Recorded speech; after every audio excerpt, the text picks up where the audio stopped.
ሰላም እንደምን አላችሁ ተመልካቾቻችን። በዚህ ሰሞን ያገኘናቸው መረጃዎች ወደ እናንተ እናደርሳለን። ለዚህ ዩቲዩብ ቻናል አዲስ ሆናችሁ ሰብስክራይብ በማድረግ ቤተሰብ ሆኑ። ያላችሁን ሀሳብ አስተያየት በሀሳብ መስጫ ሳጥን ላይ ጻፉልን።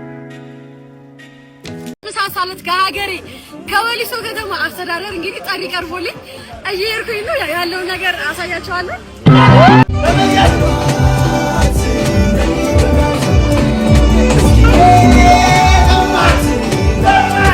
እኛ የሚከተለን ሰው እንዳለ አስበን ጥንቃቄ ካላደረግን የኢትዮጵያን ባህል፣ የኢትዮጵያን እምነት፣ የኢትዮጵያን ፍላጎት የሚቃረን ከሆነ ቴክኖሎጂው አጋዥ ሳይሆን ጥፋት ይሆናል ማለት ነው። ቴክኖሎጂ የምንማርበት፣ የምንጠቀምበት፣ የምናድግበት እንዲሆን በእኛ ውስጥ አዶናይና ጆሲ ነይ ብሏታል። እንግዲህ አዲስ ያወጡት ዘፈን በአጭር ጊዜ ውስጥ ብዙ እይታ ማግኘት ይችላል። በሆፕ ኢንተርቴይንመንት ዩቲዩብ ቻናል ላይ ተለቆ በ12 ሰዓት ውስጥ ወደ 300,000 እይታ ማግኘት ይችላል። ቪዲዮ ከተሰራ በኋላ ማለት ነው። እንግዲህ አዶናይና ጆሲ ይሄንን ቪዲዮ የሰሩት ደግሞ ሀሳቡ ይህ ዘፈን ለመስራት የመጣላቸው እስር ቤት እያሉ ነው። ከእስር ቤት ሲለቀቁ ልክ እንደተለቀቁ ማስተዋወቅ የጀመሩት ዘፈናቸውን ነው ማለት ነው። ይህ ዘፈን በአጭር ጊዜ ውስጥ ብዙ አይቶታል ማለት ነው። አንዳንድ ሰዎች በኮሜንት ሴክሽን ላይ ዘፈኑ ቆንጆ ባይሆንም ግን አዶናይ ስለምንወድ ይህንን ዘፈን እያየን ነው ብለዋል ማለት ነው። አዶናይም ደግሞ እጅግ በጣም እንደተደሰተ እንግዲህ በቪዲዮ ኢንትሮ ላይ እንደምትመለከቱ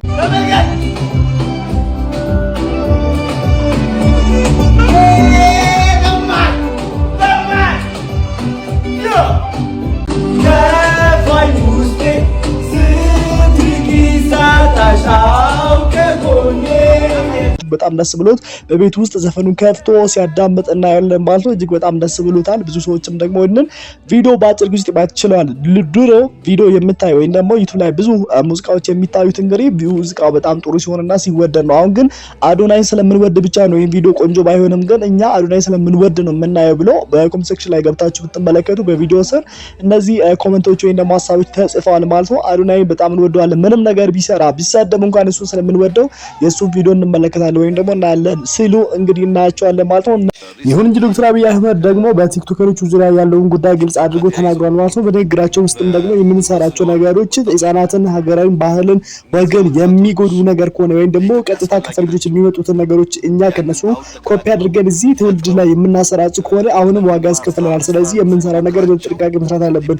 እነዚህ ወጣት ቲክቶከሮችን ወዳቸዋለን፣ እንደውም እናደንቃቸዋለን፣ እናበረታታቸዋለን። ግን የሚሰሩት ነገር ትውልድና ሀገርን የሚደግፍ የሚያንጽ ነገር መሆን አለበት ብሎ ማስጠንቀቂያም ሰጥቷል ማለት ነው። አይበሏት ያሉት ደግሞ ማንን ነው? ምናልባትም ደግሞ ዩቲናስ ነው ወይ የሚለው ነው። ዩቲናስ እንደምታውቀው እንግዲህ አሁን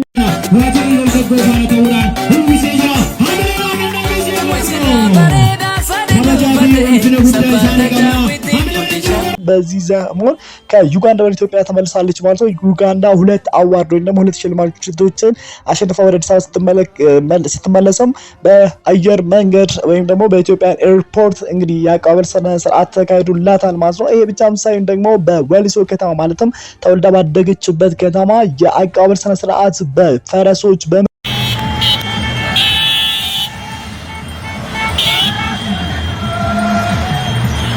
መኪና በባጃጅ በተለያየ ነገር የታጀበ የወሊሶ ከተማ አስተዳደር እሷን በደማቅ ሁኔታ ተቀብሏታል። መቀበሉ ብቻም ደግሞ አይደለም። እዚህ ጋር በጣም የሚያስገርመው ነገር ተወልዳ ያደገችበት ወሊሶ ከተማ የወሊሶ ከተማና አካባቢዋ አምባሳደር ሆኖ ሾማታል። እንግዲህ አንድ አደራ እሷ ላይ አስቀምጧል ማለት ነው። ይህ አደራ እንግዲህ እሷም ለመወጣት እጅግ ደስተኛ እንደሆነችና ደስታዋን ደግሞ በእንባ ስትገልጽ እናያታለን። እንግዲህ ዩቲናስ ከዚህ በኋላ ትልቁ ስራዋ እንግዲህ ወሊሶ ከተማን ማስተዋወቅ ይሆናል። እንግዲህ ተወልዳ ያደገችበት ይሄ እጅግ በጣም መታደል ነው። አንዳንድ ጊዜ እውቅናችንን ተወልደን ላደግንበት ከተማ ተወልደን ላደግንበት አካባቢ ስናውል እጅግ በጣም ደስ የሚለው ነገር ነው። ተወልደን ያደግንበት ማህበረሰብ ላሳደገን ማህበረሰብ ጥሩ ነገሮችን ማድረግ ሀገራችን ማስተዋወቅ እጅግ በጣም ደስ የሚል ነገር ነው። ብዙ ሰዎች ታዋቂ ከሆኑ በኋላ ተወልደው ያደጉበትን ቦታ ይረሱና ጥሩ ቦታዎችን የሚመቻቸውን ቦታ ሄደው መኖር ይጀምራሉ። ከዛ ተወልደው ያደጉበትን እስከነጭራሹ ዙር ብሎራቸው የማዩበት አንገል ጊዜ አለ ማለት ነው። አሁን ግን ዩቲናስ እጅግ በጣም በሚገርም ሁኔታ የወሊሶ ከተማ አምባሳደር ሆናለች ማለት ነው። እንግዲህ በደቡብ ምዕራብ ሸዋ ዞን እሷ ከዚህ በኋላ የወሊሶ ከተማ አምባሳደር ሆና ተሾማለች።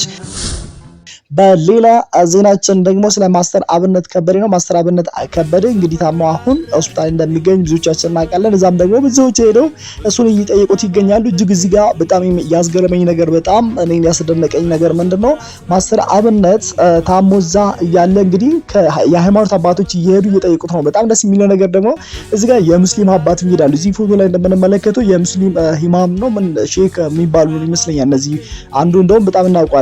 ሼክ ማን ይባላል ስሙ? እሱ ሚዲያ ላይ በጣም ስለምናውቀው ማለት ነው። እንግዲህ አቡበከር ይመስለኛል ስሙ።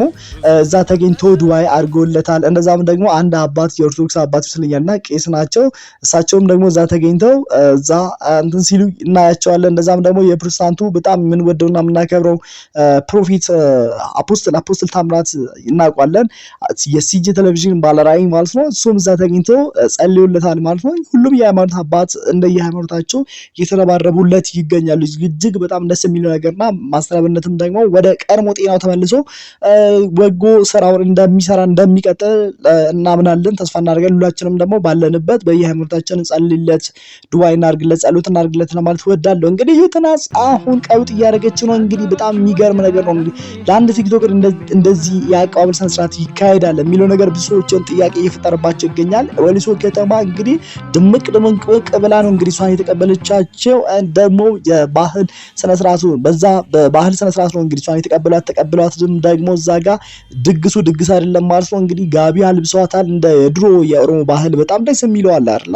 እንደሱ ማለት ነው። እጅግ በጣም የሚያስገርም ነገር ነው። እንኳንም ደስ አለሽ፣ እንኳን ለዚህ አበቃሽ ማለት እንወዳለን። እንግዲህ ኢትዮጵያ ውስጥ ኢትዮጵያን ቲክቶክ ክሬተር አዋርድ ላይ ተወዳድራ ግን አዶናይ ያሸንፋት ነበረ። ይሄ ደግሞ ለሷ አንድ ማካካሻ ነው ብሎ የሚያስቡትም አለ። እንግዲህ በትንሽ ነገር ስንሸነፍ እግዚአብሔር ደግሞ ለትልቅ ነገር እያዘጋጀን ነው የሚሉት ሐሳብም እየገለጹ የሚገኙ ብዙዎቻችን አሉ ማለት ነው። ሌላ ጉዳያችን ደግሞ ስለ ነብይ ፕሮፌት ወይም ደግሞ ሄኖክ የሚባል የጂፒኤስ ቴሌቪዥን ባለራዕይ የነበረው ስለ ሰላሌ ህዝብ የተናገረው ነገር በጣም ቅሬታ አስነስቶ ነበርና ሰላሌ ከሰላሌ አገሩ የጠንቋይ ሀገር ነው። የጠንቋይ ሀገር ብሎ የተናገረው ነገር ብዙዎችን እሱ ላይ እንዲነሱ አድርገዋል። ነገር ግን እሱ በሀገር አሜሪካ ሆኖ ይቅርታ ጠይቋል። ይቅርታ ጠይቆ እኔ ለሰላሌ ህዝብ መላው ለዚህ ኢትዮጵያ ህዝብ ይቅርታ ለማለት ወዳለሁ፣ በቃ ይቅር በሉኝ ብሎ አምነዋል። እንግዲህ የሰላሌ ህዝብም ደግሞ የይቅርታ ህዝብ ይቅርታን የሚያውቅ ህዝብ ስለሆነ ይቅርታ እንደሚያደርግለት ተስፋ አደርጋለሁ። ነገር ግን ደግሞ በህግ ሲካሄድ የነበረ ነገር ነበረ እሱን ለመክሰስና የሰላሌ ወረዳ የሰላሌ ዞን ይመስለኛል ወረዳ አይደል ነው እንደዛ ነገር እና ብቻ የሰላሌ ወረዳ ኮሙኒኬሽን እንደገለጹት ከሆነ እንግዲህ እዛ ያሉ አቃቤ ግሱን ለመክሰስ ፕሮሰስ ወይ ደግሞ ሂደት እንደጀመሩ ነበረ። እሱ ግን ይቅርታ ከጠየቀ በኋላ ምናልባት ይቅርታ ያርጉለታል የሚል ግልጽ ማብራሪያ የወጣ የለም። ግን ይቅርታ ያደርግለታል የሚል ተስፋ አለ። እሱ ይቅርታ ጠይቋል። ነገር ግን አንዳንዶቹ ይቅርታ ይደረግለት ይላሉ፣ አንዳንዶቹ ደግሞ መታሰር አለበት የሚሉ አሉ። እንደዛም ደግሞ ለጂፒኤስ ቴሌቪዥን ወይም ደግሞ ለራሱ ቴሌቪዥን ምንድነው የተላለፈው ነገር ከኢትዮጵያ ብሮድካስቲንግ ባለስልጣን የተሰጠው ነገር ምንድነው ማሳሰቢያ ተሰጥቷል። ማሳሰቢያ ወይም ደግሞ ምንድነው የሚባለው ይሄ ዋርኒንግ ተሰጥቷል ማለት ነው። ከዚህ በኋላ እንደዚህ ነገር ከተናገረ ቻናሉ እንደሚዘጋበት። በሌላ ጉዳያችን ደግሞ እንደምታወቀው እንግዲህ ብዙ ሰዎች ሲታመሙ ሲቸገሩ በሶሻል ሚዲያ ወይም ደግሞ በማህበራዊ ሚዲያዎች እርዳታ እንደሚሰበሰብ እናውቃለን። ከዚህ በኋላ ግን በማህበራዊ ሚዲያ እርዳታ ማሰባሰብ አይቻልም ብሎ የኢትዮጵያ ስለ ጸረ ምናምን የሚለው የኔንተር ድርጅት አለና እሱ ማስታወቂያ አውጥተዋል። ከዚህ በኋላ በየትኛው ማህበራዊ ሚዲያ እርዳታ ማሰባሰብ አይቻልም ተብሏል። እንግዲህ ከዚህ በኋላ እርዳታ የክሌታ ማንማን የሚባል ነገር የለም።